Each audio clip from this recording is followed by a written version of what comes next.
किसी ने। जब दौर था ईमानदारों का तब ईमानदारी के किस्से लिखते थे, अब दौर है बेईमानी का तो बेईमानी के किस्से लिखते हैं। ये चंद लाइनें आज के समय यानी कि आज के इस राजनीतिक दौर में इस खबर पर साथ ही साथ जो बताने जा रही हूं उस पर एकदम सटीक बैठती है, क्योंकि बीजेपी सरकार में जिस तरह से बेईमानी हो रही है आज आपको वो दिखाते हैं। देश में एक और कर्ज बढ़ रहा है तो दूसरी ओर अब देश का युवा सड़कों पर उतर आया है। वीडियो देखेंगे तो सच आप भी जान जाएंगे कि देश में अब क्या हो रहा है। हजारों की संख्या में देश का युवा अब राजधानी की सड़कों पर उतर आया, जिससे सरकार और उनके साथियों की नींदें उड़ी हुई हैं। ये कहीं और नहीं बल्कि योगी आदित्यनाथ के राज में हो रहा है, क्योंकि सरकार ने जो वादा किया था वो उस पर खरी नहीं उतरी, जिसके चलते युवाओं का गुस्सा भड़क उठा।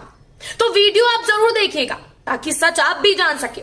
जिस उत्तर प्रदेश में नौकरियों की बहार देने की बात की गई थी, बेरोजगारी समाप्त करने की बात की गई थी, युवाओं को सर्वोपरि रखा गया था, उनके लिए रोजी रोटी का इंतजाम करने की बात की गई थी, निष्पक्ष जो भर्तियां हैं उसकी बात की गई थी, उसी राज्य की हम बात कर रहे हैं और वही योगी आदित्यनाथ सरकार की हम बात कर रहे हैं, जहां पर कभी 69,000 शिक्षक भर्ती को लेकर अभ्यर्थी प्रदर्शन करते नजर आते हैं तो कभी किसी भर्ती को लेकर अभ्यर्थी प्रदर्शन करते आते हैं। क्यों?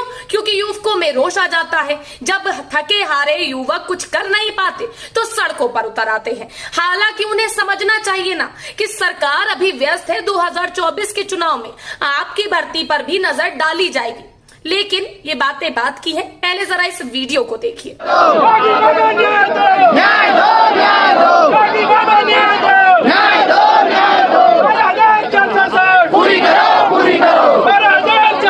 लखनऊ की सड़कों पर आज मंत्री जी को चैन की हवा खाना भी दुश्वार हो गया। जी हाँ दोस्तों, क्योंकि अब योगी सरकार के खिलाफ देश के युवाओं का गुस्सा फूट पड़ा। आज हजारों युवकों ने सड़कों पर उतरकर महिलाओं ने सरकार की नींदें उड़ा दी, सरकार पर वादा खिलाफी का आरोप लगाया।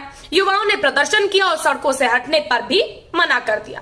एक खबर के मुताबिक बता देते हैं, शिक्षा मंत्री आवास के बाहर बेरोजगार युवकों का सुंदरकांड पाठ, यानी कि अब आप समझ लीजिए, अब भगवान का सहारा ले रहे हैं सत्ता में बैठे भगवानों को मनाने के लिए। 12,460 पदों पर शिक्षक भर्ती पूरी कराने पर डटे पुलिस ने जबरन हटाया। इसके साथ ही आगे लिखा 2016 से 12,460 पदों पर अटकी शिक्षक भर्ती को लेकर युवाओं का धैर्य मंगलवार को जवाब दे दिया। कई लड़के और लड़कियों ने लखनऊ में शिक्षा मंत्री संदीप सिंह के आवास के बाहर धरने पर बैठ गए। सड़क पर ही बजरंगबली की फोटो रखकर धूप जलाई, फिर सुंदरकांड का पाठ शुरू कर दिया। हालांकि पुलिस ने प्रदर्शनकारियों को धकियाते हुए सड़क से उठाया, उन्हें धरना स्थल इको गार्डन जबरन ले जाया गया। इससे युवाओं में आक्रोश। प्रदर्शन कर रहे अभ्यर्थियों ने कहा 12,460 पदों पर साल 2016 से भर्ती प्रक्रिया रुकी हुई है। अब आप सोच सकते हैं 16, 17, 18, 19, 20, 21, 22 कितने साल हो गए, उंगलियों में गिन सकते हैं। तो इतने सालों से जो अभ्यर्थी इंतजार कर रहे थे, जो सरकार के वादों को पूरा होने का सपना संजोए बैठे हुए थे, उनके सब्र का बांध टूट गया। और जब ये बांध टूटा तो हजारों युवा, लड़कियां, लड़के सड़कों पर आ गए। लेकिन उन्होंने तब भी सहारा लिया एक भगवान का, कि जिससे जो सत्ता में बैठी अहंकारी सरकार है उसको समझ में आया कि भर्ती प्रक्रिया ना होने से, नौकरी ना मिलने से किस तरह से कठिनाइयां होती हैं। लेकिन इन्हें कहां समझ में आने वाला था। इन्होंने तो बना रखा है ना नया जेल, अभ्यर्थियों का जेल, इको गार्डन। वहां उठाया, पुलिस बल का इस्तेमाल किया और फिर भेज दिया गया इको गार्डन। यह है तस्वीरें उत्तर प्रदेश की। ये तस्वीरें हैं उस 22 करोड़ आबादी की। ये तस्वीरें हैं जहां पर योगी आदित्यनाथ दावे करते हैं सबको नौकरियां देने की।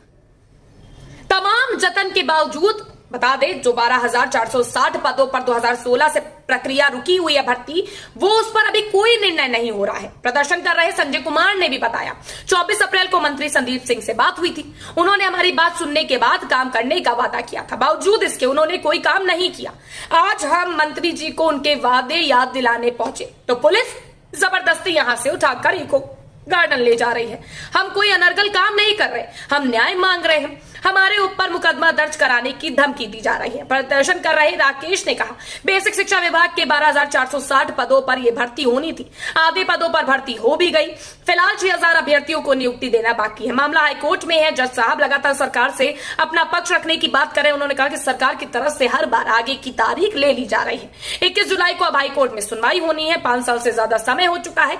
सरकार कोर्ट में अपना पक्ष रखकर भर्ती प्रक्रिया पूरी करे, इसी मकसद से हम सब यहां जुटे हैं। तो भैया उनको समझना चाहिए, सरकार और भी चीजों में व्यस्त है। अब आपको क्या लगता है 2016 से भर्ती प्रक्रिया रुकी हुई है, अब 6,000 पदों पर भर्ती है। भैया समय लगता है, ये सब काम सरकारी इतने आसानी से थोड़ी होते हैं। अब प्रदर्शनकारी भी नहीं समझ रहे तो और क्या होगा, पुलिस बल का ही तो इस्तेमाल करना पड़ेगा। ले गए ना उठा के इको गार्डन, अब बैठो आराम से शांति से इको गार्डन की 4 दीवारी के अंदर, जितना चिल्लाना है, जितना शोर मचाना है मचाते रहो। न सरकार के कानों तक पहुंचेगा, न मंत्री आवास तक ये शोर पहुंचेगा।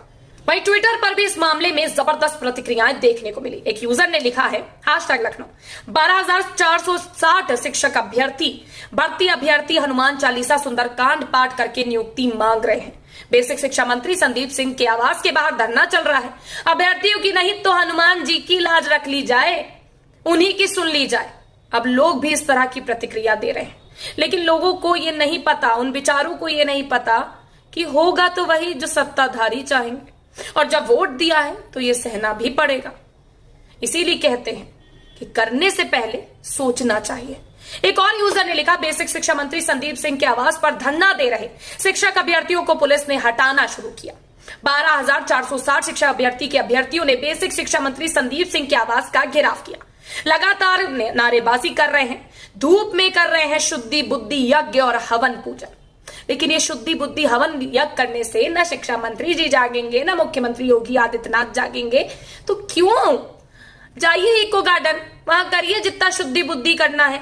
उनकी बुद्धि शुद्ध हो ना हो, आपकी बुद्धि से ये भर्ती प्रक्रिया की जो शुद्धि है वो जरूर हो जाएगी। एक और यूजर ने सरकार पर निशाना साधते हुए लिखा, काश ऐसे ही बेरोजगार हर सांसद मंत्री के घर के बाहर हनुमान चालीसा रामचरितमानस का पाठ कर राजधर्म याद दिला जाते। राजधर्म जितना याद दिला दीजिए, आएगा नहीं, क्योंकि राजधर्म की बातें सिर्फ और सिर्फ चुनावों में होती है, वोट हासिल करने के लिए। सच्चाई आपके सामने है, किस तरह से देश के युवाओं के साथ धोखा किया जा रहा है वो आप भी देख सकते हैं। लेकिन युवाओं ने आज सड़कों पर उतरकर यह बता दिया कि हम किसी से कमजोर नहीं। अब इस प्रदर्शन पर सरकार पर कितना असर होता है ये तो देखने वाली बात होगी। और यही आस लगाए हमारे अभ्यर्थी भी बैठे होंगे कि शायद तक ये सत्ता में धारी जो लोग बैठे हैं वो नहीं तो ऊपर वाला ही कुछ करे कि उनकी भर्ती प्रक्रिया पूरी हो, वो नौकरी लगे, उनके घर परिवार का पालन कर सके। दूध दही तो महंगा कर दिया, जीएसटी के दायरे में ला दिया क्योंकि वो आवश्यक था, लेकिन भर्ती प्रक्रिया शायद तक सरकारों के लिए आवश्यक नहीं है। युवाओं को रोजगार देना शायद तक सरकारों के लिए आवश्यक नहीं है। तभी तो आंखों पर पट्टी बांधे, मुंह पर मौन धारण करे और कानों में रुई डाले ये बैठे हुए हैं और करते वही जा रहे हैं जो इनका मन आ रहा है। इन्हें नहीं सुध देश में क्या हो रहा। कहते हैं देश के रखवाले हैं तो जनता की सुध कौन लेगा, किसी को बाहर से बुलाया जाए। भर्ती प्रक्रिया को लेकर आज नहीं न जाने कब से प्रदर्शन पर प्रदर्शन होते आ रहे हैं, लेकिन आज भी भर्ती प्रक्रिया की ऐसी गुणवत्ता देखकर मन में सवाल उत्पन्न होते हैं कि क्या वाकई जीरो टॉलरेंस की नीति चल रही है। भर्ती प्रक्रिया निष्पक्ष कराने की बात होती है, सब बातें ठंडे बस्ते में जाकर दफन हो जाती है चुनाव के बाद। अभ्यर्थियों का प्रदर्शन हुआ है, हमेशा की तरह इको गार्डन भेज दिए गए हैं, बैठेंगे कुछ दिन तक धरना करते रहेंगे, सब्र का बांध टूटेगा, हताश हो जाएंगे तो घर लौट जाएंगे। यही होगा। अपनी राय जरूर दीजिएगा कि आपको क्या लगता है। वीडियो पसंद आया तो ज्यादा से ज्यादा लोगों को शेयर भी करिएगा, चैनल को सब्सक्राइब करना मत भूलिएगा।